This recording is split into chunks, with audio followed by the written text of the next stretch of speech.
थे। वो थे matter of Rome, matter of France. Hello friends, so as I told you in my previous lecture कि romances जो medieval age में या फिर जो मिडिल इंग्लिश पीरियड में थे वो 4 पार्ट्स में डिवाइडेड थे। वो थे matter of Rome, matter of France, matter of Britain and matter of England. अब ये जो 4 पार्ट्स थे इनमें डिफरेंट वर्क्स जो थे डिपेंडिंग अपॉन द एरिया जहाँ पे ये वर्क्स लिखे गए थे वो इनमें कंटेन्ड थे।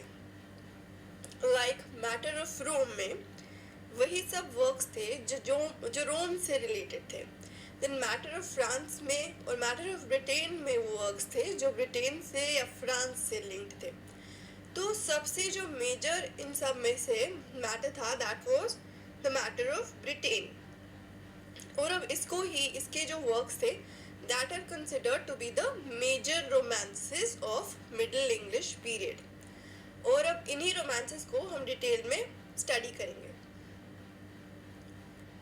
अब जो मैटर ऑफ ब्रिटेन था इनमें मेन स्टोरीज जो थी that were related to King Arthur. King Arthur कौन थे? King Arthur was the legendary British leader. 5th century में काफ़ी फेमस, जो हमने एंग्लो सैक्सन एज में पढ़ा, काफ़ी फेमस लीडर थे who fought against the Saxons and he came ahead as a true ruler at that time। उनकी stories है और उनके साथ साथ उनके जो नाइट्स हैं they were called as the Knights of the Round Table। ये 12 लोग थे, they were called as the Knights of the Round Table।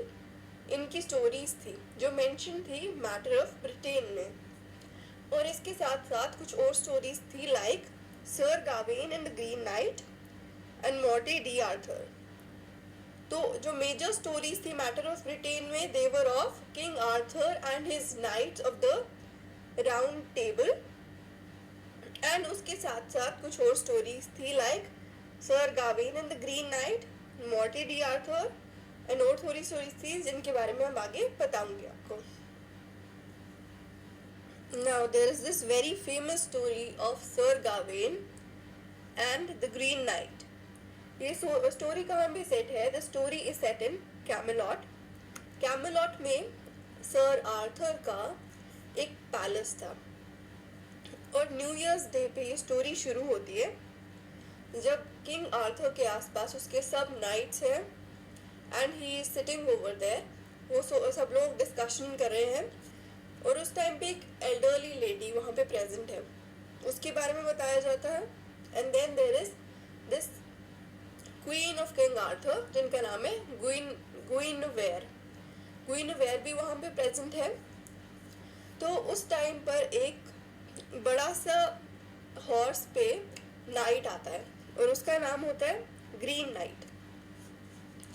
Green night आके उन लोगों को कहता है तुम में से कोई ऐसा नहीं है जो मुझसे लड़ सकता है, तो चलो we will not fight but मैं तुम्हारे साथ एक गेम खेलता हूँ जिसका नाम है क्रिसमस गेम। अब क्रिसमस गेम में उन्हें क्या करना था, उसने कहा उनमें से एक किसी वॉरियर को आगे आने के लिए और उसको एक कट लगाने के लिए। जो ग्रीन नाइट था वो अपने ऊपर एक कट लेगा किसी वॉरियर के थ्रू। तो उस टाइम पे किंग आर्थर रेडी हो जाते हैं, तो ही सेज कि मैं कट करूँगा। बट किंग आर्थर का जो नेफ्यू होता है सर गावेन कहते हैं कि नहीं आई विल डू दिस। तो वो जाके मॉन्स्टर को जो ग्रीन नाइट फॉर्म में है उसके हेड को कट कर देते हैं और वो मॉन्स्टर क्या करता है वही हेड जो है अपना लेके वो क्वीन गुइनर्व के हाथ में दे देता है उन्हें डराने के लिए। और वो चला जाता है ये बोल के कि पूरे 1 साल और 1 दिन के बाद अगले न्यू ईयर पे अब सर गावेन उसके पास आएंगे और वही कट वो उन्हें रिटर्न करेगा। अब जैसे जैसे टाइम पास आ रहा है तो सर गावेन को रियलाइज हो रहा है कि उनका जाने का टाइम आ रहा है ग्रीन कैसल में ग्रीन नाइट के पास। तो वो जाते हैं एंड जब वो ग्रीन कैसल के थोड़े ही पास होते हैं तो उससे पहले एक कैसल आता है, वहाँ पे उन्हें मिलते हैं बर्टिलैक डे हॉट डेजर्ट। तो ये वहाँ के किंग होते हैं उस कैसल के जहाँ पे वो रुकते हैं। तो वो उसे सजेस्ट करते हैं सर गावेन को कि वो थोड़ी देर इस कैसल में स्टे करे, फिर जाके वहाँ पे वो मिल ले ग्रीन नाइट से। तो ग्रीन चैपल को ढूंढते ढूंढते जब वो कैसल में पहुंचते हैं तो फिर सर गावेन थक चुके होते हैं, तो ही डिसाइड्स कि वो कुछ देर रेस्ट करेंगे बर्टिलैक के कैसल में। अब नेक्स्ट डे किंग बर्टिलैक जो है वो हंटिंग के लिए जाते हैं, और जाने से पहले वो सर गावेन को क्या कहते हैं कि जो भी वो हंट करेंगे वो आकर गावेन को देंगे, और जो भी गावेन को मिलेगा वो बर्टिलैक को ऑफर करेंगे। तो यही होता है, बर्टिलैक जाते हैं हंटिंग पे, एंड जब वो वापस आते हैं तो सर गावेन को उस टाइम जब वो गए होते हैं तो लेडी बर्टिलैक आकर एक किस देती है, तो वही वो बर्टिलैक को रिटर्न करते हैं, और जो बर्टिलैक ने अपनी हंटिंग से जीता होता है वो सर गावेन को देते हैं। अब नेक्स्ट डे भी यही होता है, लेडी बर्टिलैक उनको 2 किसेस देती है, वो 2 किसेस रिटर्न करते हैं। अब थर्ड डे लेडी बर्टिलैक उन्हें 3 किसेस देती है, और उसके साथ उन्हें एक गर्डल देती है, मतलब एक सिल्क की बेल्ट, और वो बोलती है ये बेल्ट जो है वो उन्हें किसी भी टाइप के फिजिकल हार्म से प्रोटेक्ट करेगी। तो अब गावेन जो है वो 3 केसेस तो रिटर्न करते हैं बर्टिलैक को, बट उन्हें वो गर्डल रिटर्न नहीं करते।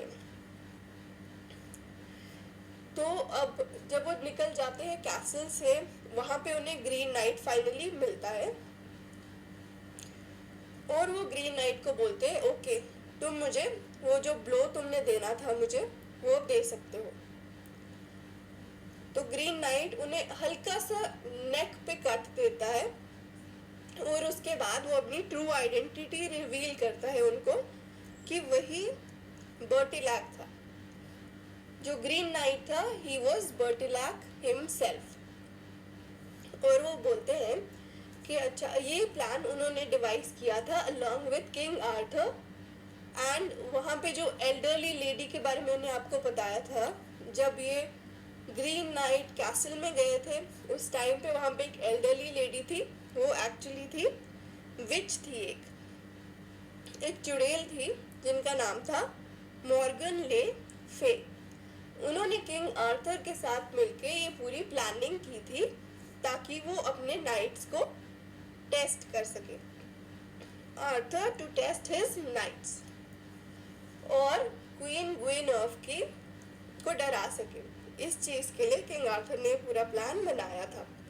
अब एंड में जब ग्रीन नाइट जाके ये पूरी स्टोरी अपने बाकी नाइट्स को बताते हैं तो what do they all decide, सारे नाइट्स डिसाइड करते हैं कि वो हमेशा अपने सर पे एक ग्रीन सैश, जो कि उनको गर्डल मिली थी सर गावेन को, उसी टाइप का एक सैश पहन के रखेंगे as a symbol of honesty, मतलब अपनी ऑनेस्टी को बताने के लिए, और गावेन के जो एडवेंचर था उसको याद रखने के लिए वो लोग हमेशा एक ग्रीन कपड़ा अपने सिर पे बांध के रखेंगे। अब ये जो हमने पोएम पढ़ी थी sir Gawain and the green knight, इसके भी ऑथर के बारे में कुछ नहीं पता था। तो यूजुअली इसके ऑथर को या तो गावेन पोएट कहा जाता है, इधर उनका एक बहुत फेमस नाम है वो है पर्ल पोएट। अब इन्होंने एक और पोएम लिखी थी by the name of pearl, और वो बहुत फेमस हुई थी, दो इट वाज रिलीजियस, और वो मैटर ऑफ ब्रिटेन में इंक्लूड नहीं हुई थी, बट हम इसको बता रहे हैं since this was written by the Gawain poet himself, और इसी की वजह से उनका नाम पड़ा पर्ल पोएट। ये पोएम 14th सेंचुरी में लिखी गई थी, and it was an allegory and dream vision poet. Dream vision poem क्या होता है, जिसमें कि पोएट जो है या फिर जो नरेटर है ही स्लीप्स, और सोने के बाद उन्हें एक विजन आती है, ड्रीम आती है, जिसमें वो पूरी जो पोएम है उसे नरेट करते हैं.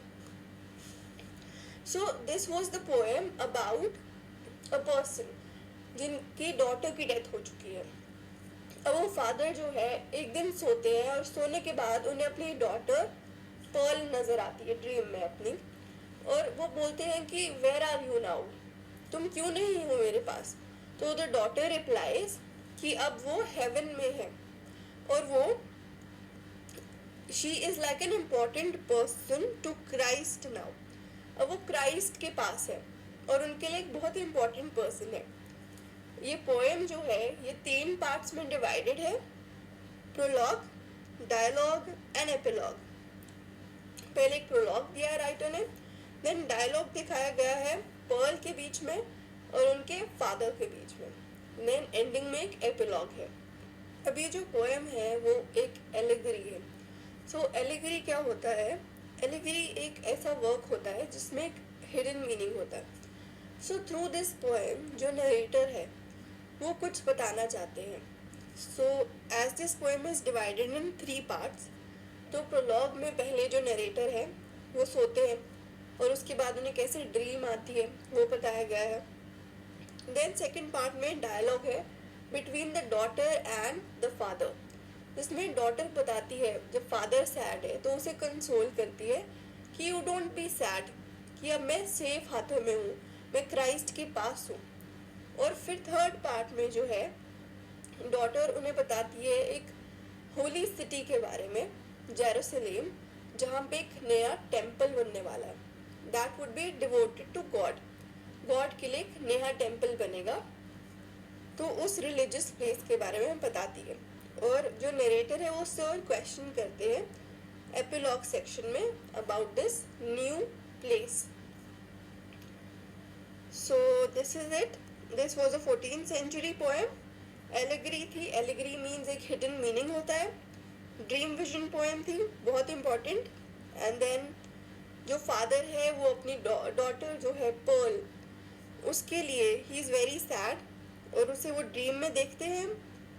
देन डॉटर कैसे आती है, फिर 3 सेक्शंस में पोएम डिवाइडेड है, prologue, dialogue and epilogue. Next, the poem got so famous that the poet was named as the Pearl Poet. And because of the stylistic similarities, other works like Sir Gawain and the Green Knight, Patience, Cleanliness, Purity were believed to be written by the Pearl Poet.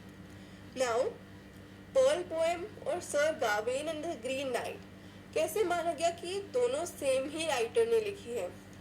Because in दोनों poems में style was similar somehow, तो it was believed कि सब Perl poet ने लिखी है.